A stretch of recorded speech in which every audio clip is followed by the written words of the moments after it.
कहानी की शुरुआत होती है आज से 65 साल पहले, जब दुनिया न्यूक्लियर वॉर की वजह से लगभग खत्म सी हो गई थी। बिजली और हर तरह के कम्युनिकेशन सिस्टम एक ही रात में पूरी तरह बर्बाद हो गए। पूरी दुनिया बहुत बुरे दौर से गुजर रही थी। तब अमेज़न के जंगलों में एक साइंटिस्ट को जेनेसिस पेड़ मिला। इसके करिश्माई फूल में इतनी ज्यादा ताकत थी कि ये पूरी दुनिया को बिजली दे सकता था। इससे इंसानों ने फिर से सब कुछ बनाना शुरू कर दिया। इस आविष्कार के बाद सभी जेनेसिस पेड़ सरकार के कंट्रोल में आ गए। इस न्यूक्लियर युद्ध के बाद पैदा होने वाले 90% बच्चों में जेनेटिक प्रॉब्लम्स आने लगी। इसके बाद साइंटिस्टों ने ये प्रॉब्लम सॉल्व करने के लिए उसी पेड़ के फूल को ह्यूमन डीएनए में डाल दिया। इसके बाद हर एक इंसान अपनी माँ के पेट से ही कोई ना कोई ताकत लेकर पैदा होने लगा। किसी की सुनने की शक्ति कुछ ज्यादा ही बेहतर होती तो किसी की नजर बहुत ज्यादा ही बेहतरीन। इस तरह की ताकतों के साथ पैदा होने वाले लोगों को जेनेटिक्स बुलाया जाने लगा और ये लोग इस नई दुनिया में बिल्कुल राजाओं की तरह जीने लगे। लेकिन लगभग 10% लोगों का इम्यून सिस्टम थोड़ा कमजोर था, जिससे उनके शरीर ने इस फूल को बिल्कुल भी एक्सेप्ट नहीं किया। इन लोगों को स्पेशल्स बोला जाने लगा और इन्हें सिर्फ छोटे मोटे काम दिए जाते, जैसे साफ सफाई, मेंटेनेंस वगैरह। अब हम जेनेसिस इंस्टीट्यूट में क्लोई को देखते हैं, जो इस वक्त एक स्टूडेंट बनकर क्लास ट्रिप पर गई है और उसका व्हील चेयर वाला पार्टनर लियोन सफाई करने वाला बनकर वहाँ आया। सबका ध्यान हटते ही लियोन ने एक डिवाइस की मदद से बंद दरवाजा खोला और प्राइवेट एरिया में घुस गया। मैप चेक करते ही उसे पता चला कि 2 गार्ड पास में ही खड़े हैं, तो उसने वहाँ पर एक छोटा चूहे जैसा खिलौना भेजा। गार्ड्स उसके पीछे गए, उसे पकड़ा तो उस चूहे के अंदर से स्लीप गैस निकली, जिससे दोनों गार्ड बेहोश हो गए। लियोन ने उनकी चाबियां ली, वेंटिलेशन सिस्टम तक गया और गैस का टैंक जोड़ दिया, जिसके बाद स्लीपिंग गैस ने पाइप्स के अंदर से जाकर साइंटिस्टों को सुला दिया। फिर उसने मास्क पहना और लैब में घुसने की कोशिश की, पर उसका कोड गलत निकला। उसने क्लोई को कॉल किया और सही कोड लाने को कहा। मेन लॉबी में क्लोई ने कुछ लड़कों को स्पेशल्स के बारे में बोलते सुना कि उन्हें तो मार देना चाहिए। क्लोई ने उनसे झगड़ा शुरू कर दिया। बाकी बच्चे भी उन्हें उकसाने लगे। एक गार्ड भाग कर आया। क्लोई ने बेचारी बनकर गार्ड से मदद मांगी और उसी वक्त उसकी जेब से नोटबुक चुरा ली। नोटबुक में उसे सही कोड मिला जो उसने लियोन को भेज दिया। कोड मिलते ही लियोन जल्दी से लैब में घुस गया। उसने अपनी माँ की पुरानी घड़ी निकाली, जिसमें लिखा था कि हम सब एक हैं, हम सब बराबर हैं। ये पढ़कर उसे हिम्मत मिली। उसने एक लिवर खींचा, मशीन खुली और अंदर जेनेसिस ट्री था। उसने एक पुराना हथियार लिया और शीशे के अंदर छेद करना शुरू किया। लेकिन जैसे ही वो फूल तोड़ने लगा, पेड़ ने बहुत सारे स्पाइक शूट कर दिए और अचानक से अलार्म बजने लगा। लियोन ने फिर भी फूल को एक ब्लू कैप्सूल में पैक कर लिया। अनाउंसमेंट हुई कि ये बिल्डिंग अब लॉकडाउन में जा रही है और सबको जल्द से जल्द बाहर निकलना होगा। क्लोई लियोन का इंतजार करना चाहती थी, पर गार्ड्स ने उसे बाकी स्टूडेंट्स के साथ बाहर भेज दिया। किसी तरह किस्मत से लियोन भी समय रहते बाहर आ गया। बाहर लियोन ने जानबूझकर क्लोई को टक्कर मारी और उसका टेडी बियर नीचे गिरा दिया। उसने टेडी वापस देने से पहले कैप्सूल को टेडी के अंदर छुपा दिया। जब गार्ड्स ने लियोन की जेब चेक की तो उन्हें सिर्फ एक घड़ी मिली। उन्होंने घड़ी पर लिखी हुई बात का मजाक उड़ाया और साथ ही लियोन को फ्रीक कहकर पुकारा। एक आदमी बहुत ध्यान से सभी स्टूडेंट्स को चेक कर रहा था, लेकिन उसने भी ये तो नहीं सोचा कि इस टेडी के अंदर फूल छुपा हुआ होगा। कुछ देर बाद क्लोई और लियोन सड़क पर बड़ी स्क्रीन पर न्यूज देखने लगे। सेनेटर फ्रैंक लोगों से कह रहा था कि पैदा होने से पहले ही क्यों, हम फूल का इस्तेमाल लोगों के जन्म लेने के बाद भी तो कर सकते हैं। इसके बाद फेमस सिंगर मीरा वहाँ आई। उसने अनाउंस किया कि वो बिना ताकत वाले लोगों की डिस्ट्रिक्ट में फ्री टूर कर रही है, ताकि सब लोग एक साथ मिलकर रहें। अपना हुलिया बदलने के बाद लियोन ने क्लोई को समझाया कि पॉलिटिशियंस और सेलिब्रिटी सिर्फ ड्रामा करते हैं, उन्हें हम जैसे लोगों की कोई परवाह नहीं है। अभी थोड़ी देर पहले सड़क पर एक हमारे जैसे गरीब आदमी को खाने के स्टोर से धक्का देकर निकाल दिया गया। तभी हम देखते हैं कि एक सफाई करने वाला आदमी खिड़की से कुछ मिटा रहा था। वहाँ लिखा था डेथ टू द जेनेटिक्स, जिसका मतलब था कि सब लोग जेनेटिक्स को देखकर खुश तो नहीं है। वहीं मीरा के मैनेजर ने उसे कहा कि हालात खतरनाक हो रहे हैं। स्पेशल डिस्ट्रिक्ट जहाँ पर वो 10% लोग रहते हैं जिनके ऊपर उस फूल ने काम नहीं किया, वो पहले से बहुत रिस्की है और बहुत ज्यादा भीड़ आएगी, इसलिए ऑटोग्राफ सेशन को कैंसिल करना होगा। मीरा को ये बात बिल्कुल पसंद नहीं आई। उसने कहा कि ऐसे थोड़ी आएगी एकता, मुझे लोगों के सामने जाना होगा, उन्हें अपने जैसा महसूस करवाना होगा। उसने इवेंट को कैंसिल करने से मना कर दिया। क्लोई और लियोन जब घर जाने लगे तो स्पेशल डिस्ट्रिक्ट के गेट पर गार्ड्स ने उनकी आईडी चेक की। लियोन शॉपिंग करने गया तब क्लोई टीवी पर फ्रैंक का इंटरव्यू देख रही थी। अब फ्रैंक बोल रहा था कि उसने ऐसी दवाई बनाई है जिससे वो 10% लोग जिनके अंदर ताकत नहीं आई थी वो भी अब इस ताकत को महसूस कर पाएंगे। उन्हें भी अब बाकी सब जैसा बनाया जा सकता है। क्लोई ये देखकर बहुत खुश हुई, लेकिन लियोन ने कहा कि ये सब झूठ है। फिर वो दोनों अपने घर गए एक छोटी सी वर्कशॉप में। क्लोई वहाँ पौधे उगाती है और लियोन कुछ डिवाइसेस बनाता है। लियोन फूलों से वो हिस्से निकालता है जिनके अंदर ताकत है और उनकी मदद से अपाहिज लोगों के लिए खास तरह के प्रोस्थेटिक्स बनाता है ताकि वो लोग भी एक आम जिंदगी जी सके। क्लाइंट्स के पैसों से उनका रोज का गुजारा हो जाता है। क्लाइंट्स का काम खत्म होने के बाद एक आदमी ने जेनेटिक डिस्ट्रिक्ट से कॉल किया और कहा कि मुझे कुछ ठीक करवाना है। क्लोई ने मना कर दिया, ये कहकर कि हम लोग कहीं जाके ठीक नहीं करते, दुकान पे ही आना पड़ेगा आपको। और जब लियोन ने सुना कि वो आदमी 3 गुना पेमेंट देगा तो उसने कहा कि कोई नहीं, आ जाएंगे। क्लोई डर गई क्योंकि ये थोड़ा इलीगल काम था। लियोन ने उसे समझाया कि मुझे सारा रास्ता पता है, कहाँ पे गार्ड्स हैं, कहाँ पे नहीं। वो किसी को भी पता लगे बिना अंदर जा सकता है। अब वो दोनों एक महंगे से रेस्टोरेंट में पहुँचे जहाँ कुक ने उन्हें पीछे के दरवाजे से अंदर लिया। वो कुक भी उन्हीं की तरह था। उसके पास एक मैकेनिकल सूट था जो उसे चलने में मदद करता है, अपाहिज होने के बाद भी। अचानक एंटी जेनेटिक्स नाम की गैंग मेन दरवाजा तोड़कर अंदर घुस गई और उन्होंने बिजली भी काट दी। लियोन ने सूट ठीक करने का काम पूरा किया। कुक ने कहा कि मैं देख कर आता हूँ बिजली कैसे चली गई, साथ ही आपके पैसे भी ले आऊंगा। गैंग ने अब रेस्टोरेंट को तोड़ना शुरू कर दिया और खास शक्तियों वाले इंसानों को मारना भी। कुछ ही मिनटों में बहुत से टेबल्स टूटे पड़े थे और बहुत सारी लाशें जमीन पर थी। फिर गैंग का लीडर दीवार पर कुछ लिखने लगा। इतने में कुक वापस किचन में आया। उसके शरीर पर खून लगा हुआ था। उसने अपनी आखिरी सांसें भरते हुए क्लोई और लियोन को बताया कि बाहर क्या हो रहा है और फिर दम तोड़ दिया। अब क्लोई और लियोन ने भागने की कोशिश की, लेकिन पीछे के दरवाजे पर ताला लगा हुआ था। अब उन्हें यहाँ से भागने के लिए कुछ तो दिमाग लगाना पड़ेगा। लियोन ने क्लोई से कहा कि कुक का मैकेनिकल सूट पहनने में मेरी मदद करो। कुछ मिनट बाद 2 गैंग वाले किचन में आए।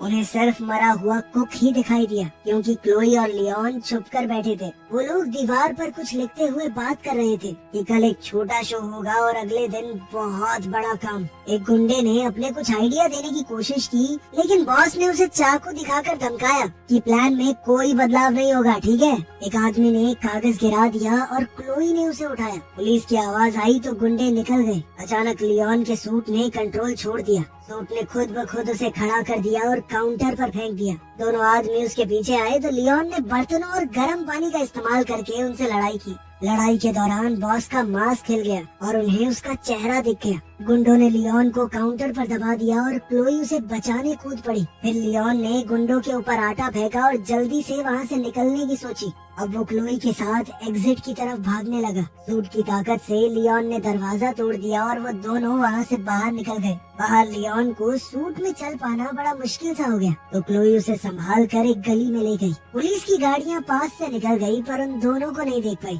क्लोई ने हिसाब लगाया कि सूट की टांग थोड़ी टूट सी गई है, इसीलिए वो लियोन को घर तक सहारा देते हुए ले गई। अगले दिन रिपोर्टर्स ने पूरा केस दिखाया और फिर सिक्योरिटी कैमरास के एक फोटो में लियोन और क्लोई भी थे। अब मीडिया बातें फैलाने लगा कि शायद ये भी गैंग के लोग हैं। सारी इन्फॉर्मेशन निकाली गई ताकि पुलिस को भेजी जा सके। स्पेशल फोर्सेस के कैप्टन हजिज ने कहा कि ये बिना खास शक्तियों वाले लोगों का जो एरिया है ना, ये क्राइम का अड्डा बन चुका है। हम जल्द ही स्पेशल डिस्ट्रिक्ट के ऊपर रेड करेंगे। लियोन और क्लोई डर गए क्योंकि उन्होंने उसे पहचान लिया था। दरअसल वो उसी गैंग का लीडर है जिसका चेहरा उन्होंने पिछले दिन लड़ाई में देखा था। क्लोई ने वो कागज खोला और पता चला कि वो मीरा के कॉन्सर्ट का फ्लायर है जिसके अंदर एक छोटा सा मैप बना हुआ है। वो लोग समझ गए कि इस गैंग वाले लोग कॉन्सर्ट पर हमला करेंगे और इस बात के लिए दोषी हम जैसे लोगों को ठहराया जाएगा। लियोन डर कर सामान पैक करने लगा ताकि वो शहर छोड़ दे, पर क्लोई ने कहा कि हमें लोगों को बचाना होगा। सिर्फ हम दोनों हैं जिसे पता है हमला कहाँ होने वाला है।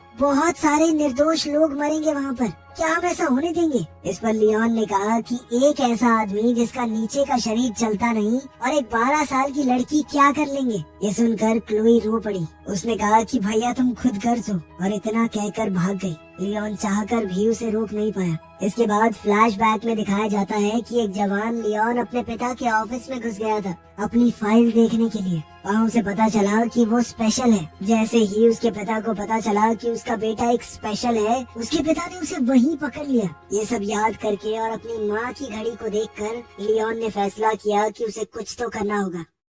कुछ घंटों बाद क्लोई वापस आई और लियोन को सूट को ठीक करते हुए देखा। उसने लियोन की सूट पहनने में मदद की। लियोन ने अपने हाथ पांव थोड़े चलाकर देखे और कहा कि वो ह्यूजेस को पकड़कर उसके गुनाह कबूल करवाएगा उससे। लियोन ने कुछ अबाड़ कबाड़ चीजों से अपने लिए हथियार बना लिए और लोहे तक को मोड़ देने की अपनी ताकत दिखाई। क्लोई को सूट के अंदर कुछ खास तरह की तारें दिखी तो वो एक केमिकल बनाने दौड़ी जिससे सूट में लगे हुए हथियार एक्टिवेट हो जाएं। उसी वक्त मीरा स्पेशल डिस्ट्रिक्ट में कॉन्सर्ट कर रही थी। जनता उसे देखकर पूरी तरह बेकाबू हो गई। फैंस को लोग धक्का मारने लगे। सिक्योरिटी उन्हें जैसे तैसे पीछे कर रही थी। कॉन्सर्ट के बाद मीरा बस में चढ़ने जा रही थी तब गार्ड्स ने उसकी सिक्योरिटी और मैनेजर को मार कर गिरा दिया। फिर रेबल्स ट्रक में आ गए और दीवारों पर अपना मैसेज लिखने लगे। हजेस ने मीरा को धमकाया कि चुपचाप हमारे साथ चलो वरना बुरा होगा। तभी लियोन वहाँ पर सूट और मास्क पहने आ गया। वो बालकनी से नीचे कूदा और सीधा हमला करना शुरू कर दिया। लेकिन क्लोई के केमिकल्स की वजह से सूट में पौधे उग गए। ये देखकर गुंडे हंसने लगे, लेकिन लियोन ने उन पौधों का ही इस्तेमाल कर लिया। एक आदमी गैस से गिर गया, दूसरा बेलों में उलझ गया। क्लोई ने एक चोरी की हुई गाड़ी से मीरा को आवाज लगाई, जबकि लियोन हजिस और उसके लोगों से लड़ने लगा। शुरुआत में तो लियोन बढ़िया मुक्के पील रहा था, लेकिन फिर पूरी गैंग ने उसे घेर कर नीचे गिरा लिया। तब क्लोई ने गाड़ी से एक आदमी को टक्कर मारी। लियोन मौका देखकर गाड़ी में बैठ गया, लेकिन मीरा चीखने लगी। समझाने का वक्त नहीं था तो क्लोई जल्दी से गाड़ी भगाकर सबको वहाँ से ले गई। उन दोनों ने जल्दी से घर पहुंचकर दरवाजे बंद कर दिए। बाहर गैंग वाले उन्हें सड़कों पर ढूंढ रहे थे। वहीं टीवी पर रिपोर्टर्स बोल रहे थे कि मीरा को किडनैप करने की कोशिश की गई, लेकिन एक अनजान हीरो ने उसे बचा लिया। दूसरी ओर मीरा ने देखा कि लियोन घायल हो गया था। अब उसने जल्दी से लियोन के जख्मों पर मरहम पट्टी की और बताया कि मैं पहले एक डॉक्टर बनना चाहती थी। क्लोई ने लियोन की एकदम फ्लावर हीरो जैसी ड्राइंग बना दी, जो लियोन को तो बिल्कुल पसंद नहीं आई, लेकिन मीरा ने कहा कि नहीं है तो बढ़िया। अब लियोन ने मीरा को हजेस का सच बताया। इस पर मीरा कहने लगी कि देखो, अब मैं जल्द से जल्द घर जाना चाहती हूँ। कल मेरा एक इवेंट है फ्रैंक के साथ फैमिली सेंटर में। लियोन को लग रहा था कि एंटी जेनेटिक्स गैंग का अगला टारगेट फ्रैंक होगा। आज उन्होंने मीरा पर हमला किया था तो वो कल फ्रैंक पर जरूर करेंगे। ये गैंग जन्म होने के बाद लोगों में होने वाले एनहांसमेंट या बदलाव के खिलाफ थी। ये मानते थे कि जो जैसा पैदा हुआ है वो हो गया। मीरा इस सब के बारे में पुलिस को आगाह करना चाहती थी, पर लियोन ने मना कर दिया क्योंकि हजिस भी तो एक पुलिस कमांडर ही है। अब उन लोगों ने मिलकर आगे का प्लान बनाया। अगले दिन मीरा और लियोन फैमिली प्लानिंग सेंटर गए, जैसे वो कोई नया शादीशुदा जोड़ा हो जो बच्चे करना चाहते हैं। मीरा फेमस थी तो उसने डॉक्टर से कहा कि सर मैंने अपॉइंटमेंट नहीं ली और ना ही किसी को आज तक अपने पति के बारे में बताया, क्योंकि मैं मीडिया से अपने परिवार को बचाना चाहती हूँ। लियोन ने डॉक्टर को जैसे तैसे मना लिया कि वो उन्हें अपनी फैसिलिटी का एक टूर दे। इस सब के दौरान लियोन ने बड़ी चालाकी से एक चाबी चुरा ली। फिर उसने वहाँ काम करने वाले लोगों का ध्यान भटकाया, ये कहकर कि मीरा आप सबके लिए परफॉर्म करेगी। ये कहकर उन्होंने सभी लोगों को एक कमरे में इकट्ठा कर दिया। तभी एंटी जेनेटिक्स गैंग के लोग आ गए और लियोन लॉबी में उनसे भिड़ गया। गुंडे उस पर टूट पड़े तो लियोन ने गैस बॉम्ब्स छोड़े जिससे उनके मास्क तक पिघल गए। शुरुआत में लियोन बहुत बढ़िया लड़ रहा था, लेकिन वो लोग बहुत ज्यादा थे। उन्होंने उसे नीचे गिरा लिया और वो गुंडे मिलकर उसे मारने लगे। अजीज ने उसका मास्क उतारा और उसके चेहरे पर बार बार मुक्के मारने लगा। तभी अचानक फ्रैंक की सिक्योरिटी आ गई और गुंडे भाग गए। इस पर मीरा ने बताया कि उसने ही फ्रैंक को कॉल किया था,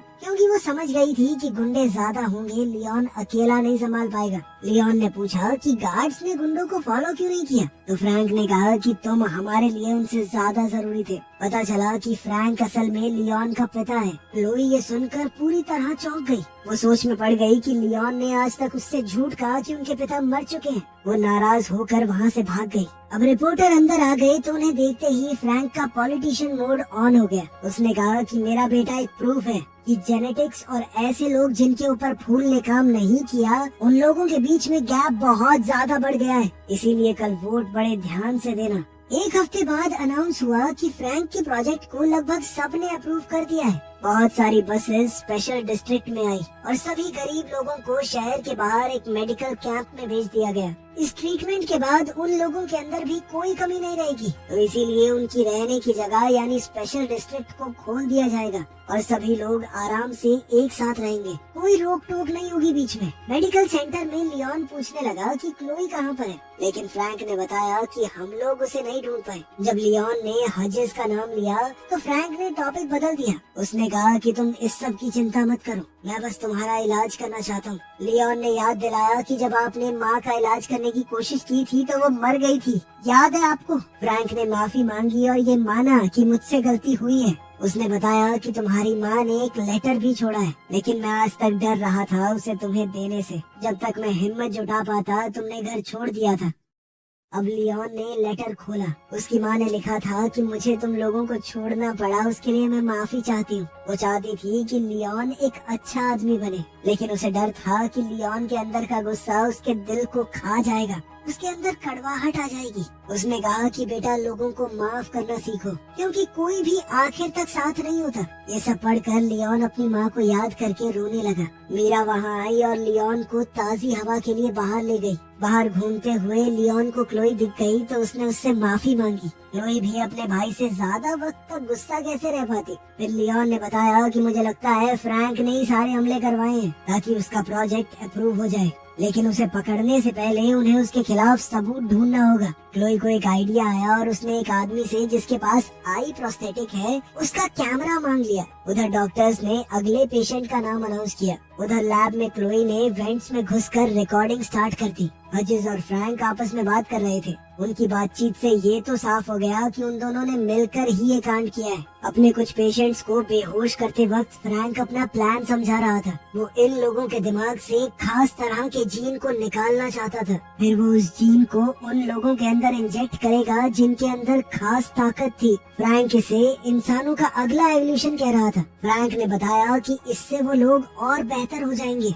हमेशा जवान रहेंगे चाहे कोई भी उम्र हो। उसे स्पेशल्स यानी इन अपाहिज लोगों की कोई परवाह नहीं थी। इन लोगों का तो सिर्फ वो इस्तेमाल करना चाहता है उस जीन को निकालने के लिए। थोड़ी देर बाद क्लोई ने टेंट में सबको रिकॉर्डिंग सुनाई। मीरा रोते हुए वहाँ मौजूद सभी स्पेशल्स से माफी मांग रही थी, क्योंकि उसे इस बारे में कुछ नहीं पता था। लियोन ने अपनी माँ के मैसेज को दोहराया कि हम सब एक बराबर हैं, हमारे अंदर कोई कमी नहीं है, इंसान है हम भी। ये बातें कहते हुए उसने सबको लड़ाई के लिए उकसाया। उसने कहा कि मुझे किसी भी हालत में मेरा सूट चाहिए। इस पर क्लोई ने बताया कि मैंने पहले ही स्टोरेज की चाबियां चुरा ली हैं।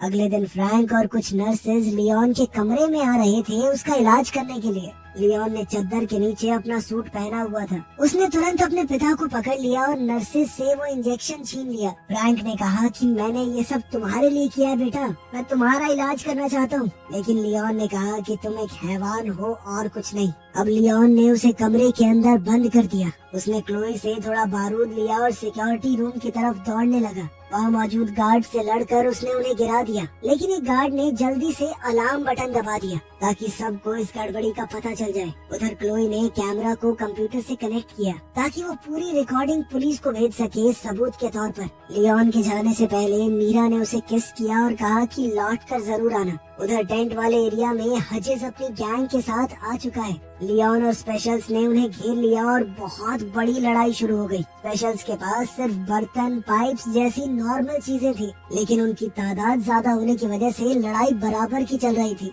वहीं लियोन का सूट उसे एक वक्त पर बहुत सारे लोगों से लड़ने की ताकत दे रहा था, लेकिन हजेस ने बैकअप बुला लिया और हथियारों वाले बहुत से लोग आ गए। कई स्पेशल्स लड़ते हुए गिर रहे थे, वहीं लियोन हजेस से अकेले लड़ रहा था। कुछ देर बाद हजेस ने लियोन को नीचे गिरा दिया और लियोन ने भागकर बचने की कोशिश की। उधर सिक्योरिटी रूम में एक आदमी ने मीरा को गले से पकड़ लिया। तभी एक स्पेशल वहाँ आया और जल्दी से उस आदमी को मार गिराया। कंप्यूटर ने आखिरकार फुटेज अपलोड कर ही दी और क्लोई ने जल्दी से पुलिस को बुलाया। उधर लैब में लियोन अपनी जान बचाने के लिए रेंग रहा था। हजेस ने पीछे से आकर उसे मारा। अब टेबल्स और कंट्रोल पैनल के बीच में उनकी लड़ाई हो रही थी। लियोन ने जेनेसिस पेड़ की मशीन खोल दी और फिर एक चीज फेंक कर मारी जिससे शीशे के ऊपर क्रैक आ गया। उसकी इस हरकत के बाद तो हजेस ने लियोन को पकड़कर और मारा और उसे मशीनों के ऊपर फेंक दिया। इससे पूरा शीशा ही टूट गया। अब हजेज उसे मारने ही वाला था जब लियोन ने अचानक ही एक फूल तोड़ दिया। अब तक वो जान चुका था कि फूल तोड़ने से पेड़ के अंदर से स्पाइक निकलेंगे। वो हजेज के चेहरे में घुस गए और वो गिर पड़ा। वहीं पुलिस ने आकर फ्रैंक के सारे लोगों को अरेस्ट कर लिया। उन्हें कई सारे सबूत भी मिले। तभी क्लोई और मीरा लियोन को देखने के लिए भाग कर आई और इस बार लियोन ने आगे बढ़कर मीरा को चूम लिया। एक हफ्ते बाद सभी न्यूज चैनल्स फ्रैंक के इस घिनौने प्लान को एक्सपोज कर रहे थे। लोग कह रहे थे कि एक मास्क वाले आदमी ने सबको बचाया है। अफवाह थी कि वो फ्रैंक का बेटा है, लेकिन पुलिस वालों ने इस बात को नकार दिया। फ्रैंक खुद वहाँ से भाग गया था। अब गवर्नमेंट ने भी लोगों को अलग अलग रखने की अपनी पॉलिसी बंद कर दी। अब सब लोगों को आजादी थी, कोई भी कहीं जा सकता था। इस सब के दौरान मीरा का गला डैमेज हो गया था, तो अब वो गा तो नहीं सकती, लेकिन लियोन के साथ अपनी जिंदगी में बहुत खुश है। लेकिन फ्रैंक अभी भी फरार था। कहानी के आखिर में हम उसे देखते हैं कि वो अपने बेटे को दूर से घूर रहा था। वीडियो पसंद आई तो लाइक कर देना, चैनल को सब्सक्राइब कर लेना। मिलते हैं अगली वीडियो में।